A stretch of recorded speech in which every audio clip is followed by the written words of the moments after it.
నమస్తే. శ్రీ గురుభ్యో నమః. శ్రీమాత్రే నమః.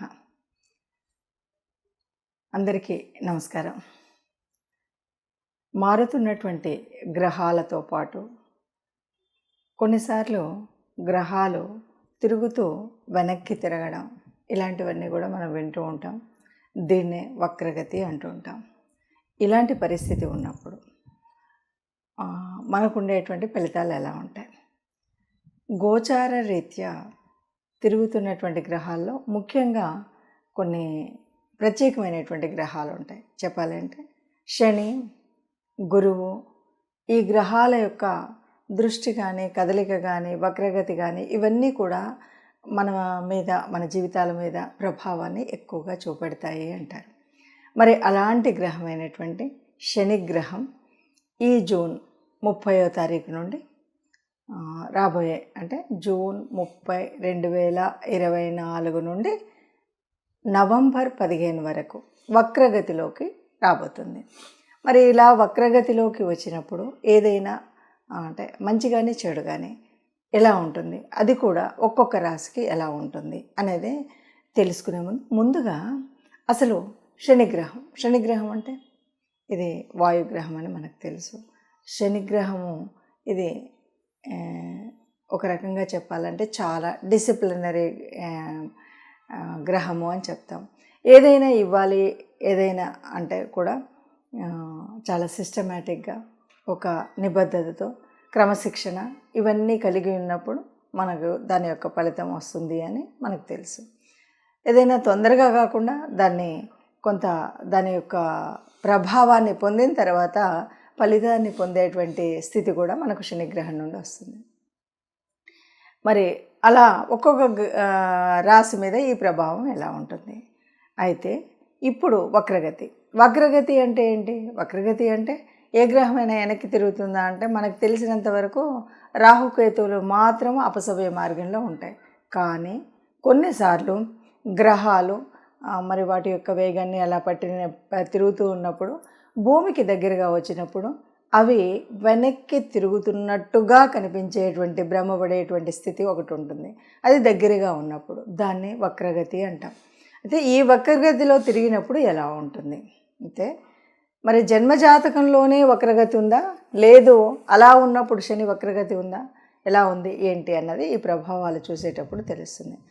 ఒక్కొక్క రాశికి ఒక్కొక్క రకంగా ఉంటుంది. ఎందుకంటే ఇప్పుడు శని ఎక్కడ వక్రగతి పొందబోతుంది అంటే కుంభరాశిలో దాదాపుగా చెప్పాలంటే మొదట 3 నెలలు గురు నక్షత్రం మీద, తదుపరి శతభిష నక్షత్రం మీద ఈ వక్రగతి అక్కడ నుండి వక్రగతి అనమాట. అంటే 4.5 నెలలు దాదాపు 139 రోజుల వరకు శని యొక్క వక్రగతి ఉంటుంది.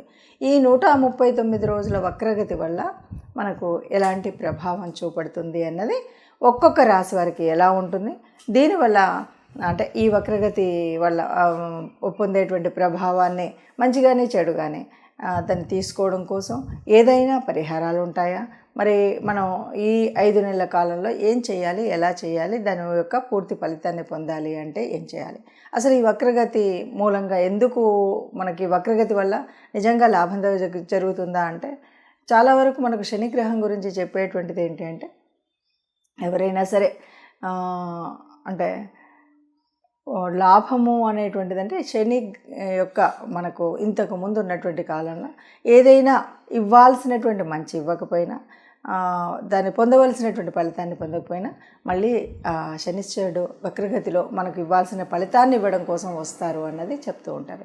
మరి అలాంటి సమయం కాబట్టి ఒక్కొక్క రాశి వారికి ఫలితాలు ఎలా ఉంటాయో చూద్దాం. ఇప్పుడు సింహరాశి వారికి ఇప్పుడు జరగబోయేటువంటి ఏదైతే వక్రగతి ఉందో అంటే శనిశ్చరుడు ఈ జూన్ 30వ తారీఖు నుండి నవంబర్ 15 వరకు వక్రించినటువంటి చాలా ఉంటుంది. శని యొక్క వక్రగతి నడుస్తూ ఉంటుంది. మరి ఈ కాలంలో సింహరాశి వారికి ఎలా ఉంటుంది? ఈ కాలంలో సింహరాశి వారికి ఎలా ఉంటుందంటే కుంభరాశి మనం కనుక చూసినట్టయితే కుంభరాశిలో జరగబోయేటువంటి వక్రగతి సింహరాశి వారికి 7వ స్థానం అవుతుంది. అలాగే దానికంటే ముందున్నటువంటి స్థానం కనుక చూస్తే 6వ స్థానం అవుతుంది. 6, 7 ఈ 2 కనుక చూస్తే ఇవి ఇచ్చేటువంటి ఫలితాలు ఏంటి అంటే, 7వది మంచి వ్యాపారము, అలాగే జీవిత భాగస్వామ్య స్థితి, ఈ రెంటిని మనకు చూపెడుతుంది. అలాగే 6వ స్థానం చూసేసరికి మనకు శత్రు, రోగ, ఈ తర్వాత మనకు అప్పులు, ఇవన్నీ రుణము, ఇవి కదా మనకు కనిపించేటువంటివి. మరి ఇలాంటి పరిస్థితులలో ఎవరైనా సరే సింహరాశిలో పుట్టినటువంటి వారు, ఇంతకుముందు వారి జన్మజాతకంలో కనుక తప్పనిసరిగా వీరికి వాళ్ళు పుట్టినప్పుడు ఏదైనా మనం ఇందాక చెప్పినటువంటి స్థితిగతులు అంటే ఏంటంటే, ఏదైనా అర్ధాష్టమ శని, అష్టమ శని, శని దశ ఇలాంటి వాటిల్లో ఉంటే సంతోషం. అలా కాదు, ఇప్పుడున్నటువంటి పరిస్థితుల్లో కూడా ఏదైనా శని అంతర్దశ, దశ నడుస్తున్నా కూడా సంతోషం.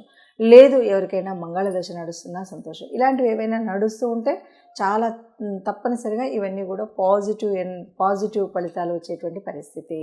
అంతేకాదు, అలా కాదు మాకేం లేదు, ఇప్పుడు ఏమీ లేదు అంటే తప్పనిసరిగా కొద్దిగా కొన్ని నియమాలను పాటించడం అనేటువంటిది ఉంటుంది.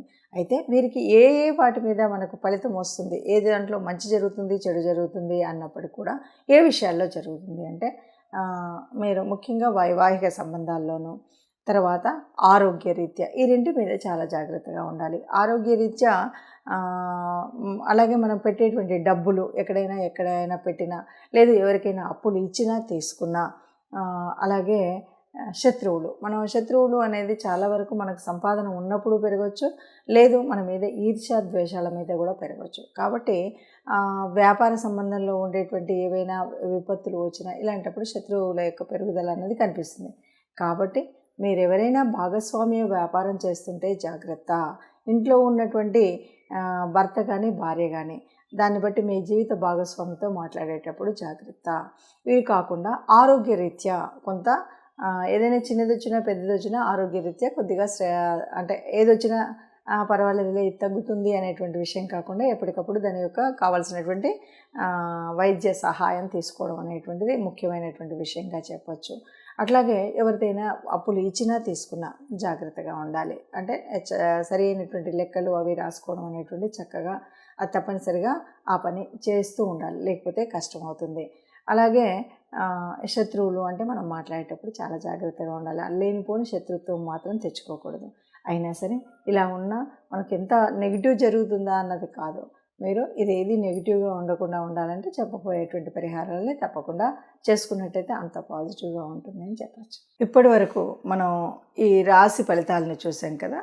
అయితే అందరికీ లాభమా నష్టమా అన్నది కాదు. శనిశ్చరుడు అంటేనే క్రమశిక్షణ. నిజానికి మన జన్మ కుండలిలో మనకి ఇంతకుముందు అంటే పుట్టినప్పుడు ఎప్పుడైనా సరే ఎవరికైనా అర్ధాష్టమ శని కానీ, అష్టమ శని కానీ, శని దశ కానీ, శని అంతర్దశలు కానీ ఉన్నట్టయితే అటువంటి వారికి తప్పకుండా ఇలా శని వక్రగతిలో ఉన్నప్పుడు మనకి చాలా వక్రగతిలో ఉన్నప్పుడు శుభ ఫలితాలు పొందుతాయి అని చెప్పచ్చు. అలా కాదు, ఇవేవి లేవు. కానీ మరి అర్ధాష్టమ శని ఇలాంటివి ఏదో ఒకటి ఉంది, లేదు ఇది లేదు, ఇవి లేదు మనకు జన్మజాతకంలో అంటే ఇప్పుడు జరుగుతున్నటువంటి కాలంలో అంటే మీరు జన్మజాతకంలో కాకుండా గోచార రీత్యా ఎవరికైనా అర్ధాష్టమ శని, అష్టమ శని, శని దశ నడుస్తున్నా ఇప్పుడు కూడా ఆ ఫలితం ఉంటుంది. ఇంతేకాదు ఎవరికైనా మరి మంగళ దశ నడుస్తున్నా కూడా దీనివల్ల శుభ ఫలితాలు జరుగుతాయని చెప్పచ్చు. ఇలా కాదు, మాకేమీ ఈ మంగళ దశ లేదు, అర్ధాష్టమ ఇవేవి లేవు, మరి అలాంటప్పుడు ఇప్పుడు వస్తున్నటువంటి ఈ శని వక్రగతి వల్ల మేము ఏం చేసుకుంటే మాకు దానివల్ల వచ్చేటువంటి నష్టాలు రాకుండా ఉండి పొందబోయేటువంటి శుభ ఫలితాలు మాకు పొందాలి అని అనుకునేటువంటి వారు చేయవలసినటువంటిది ఏమి?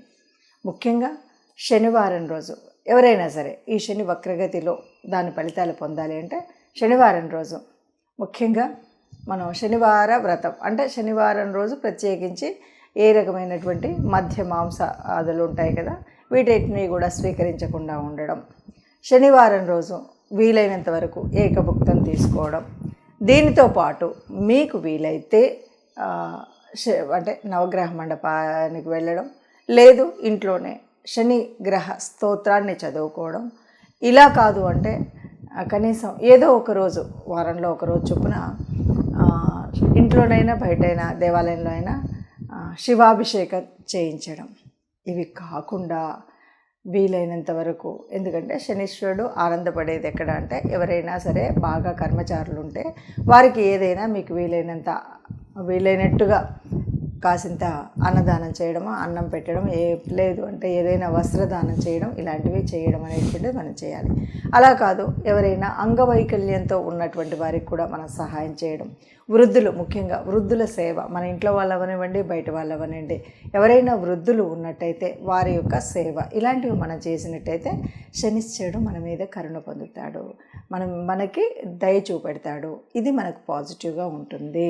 అందువల్ల దీనితో పాటు ముఖ్యంగా ఎవరైనా సరే విష్ణువుకు సంబంధించినటువంటి స్తోత్రాల్ని చదువుకోవడం అనేటువంటిది చేసినట్టయితే మనకు తప్పనిసరిగా పాజిటివ్, ఈ వక్రగతి ఉన్నటువంటి 4.5 నెలల కాలంలో చాలా పాజిటివ్గా మన యొక్క స్థితిగతులు ఉంటాయి అని చెప్పచ్చు.